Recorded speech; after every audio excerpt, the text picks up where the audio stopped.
माधुरीज किचनमध्ये तुमचं खूप मनापासून स्वागत आहे. आज मी तुम्हाला ओल्या मटारची छान अशी मिरचीचा ठेचा घालून भाजी करणार आहे. पहा, मला नक्की आवडेल आणि चवीला अप्रतिम लागते. चला रेसिपीला सुरुवात करूया. ठेचा घालून पनीरची भाजी मी आज करणार आहे. त्यासाठी इथे मी 4 मिरच्या घेतल्यात, आलं 1 इंच, 7-8 लसूण पाकळ्या, कोथिंबीर आणि थोडं जिरं घालणार आहे. याचं प्रथम मी वाटण करून घेते. ठेचा घालून मटारची उसळ आज मी बनवणार आहे. त्यासाठी कढईमध्ये 2 चमचे तेल घेतले. त्यावर मोहरी घालूया.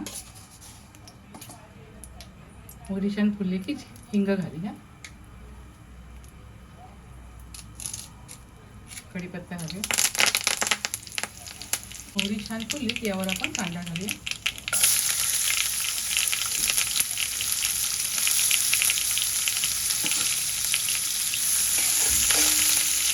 कांदा लालसर झाला ना, आता आपण यावर हा तयार केलेला ठेचा घालूया.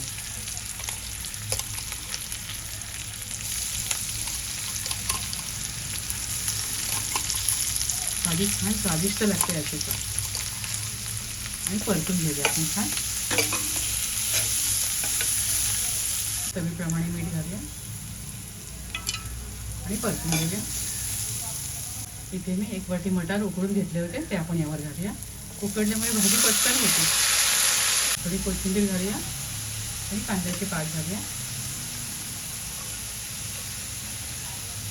थोडी हळद घालूया. मंद गॅसवर भाजी 10 मिनिटं शिजवून घेऊया. मिनटं झाली आहे, भाजी बघा आपली छान झाली आहे. आपण आता यावर खोबरं घालूया. ओल्या खोबऱ्याने छान चव येते याला. मटारची भाजी सर्विंगसाठी तयार आहे. अगदी डब्यासाठी ही भाजी पटकन होऊ शकते. मस्त झाली एकदम. मी गॅस बंद करते आणि तुम्हाला सर्व करून दाखवते.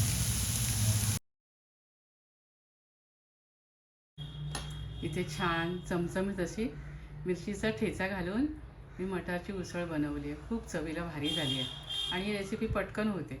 जास्त काही मसाले लागत नाही, काही नाही, आणि माझ्या मुलांनाही खूप आवडते. तुम्हीसुद्धा अशा प्रकारे छान भाजी करून खात राहा, आनंदी राहा, स्वतःची काळजी घ्या आणि माझे व्हिडिओ पाहत राहा. शेअर करा, लाईक करा, आठवणीने सबस्क्राईब करा. धन्यवाद.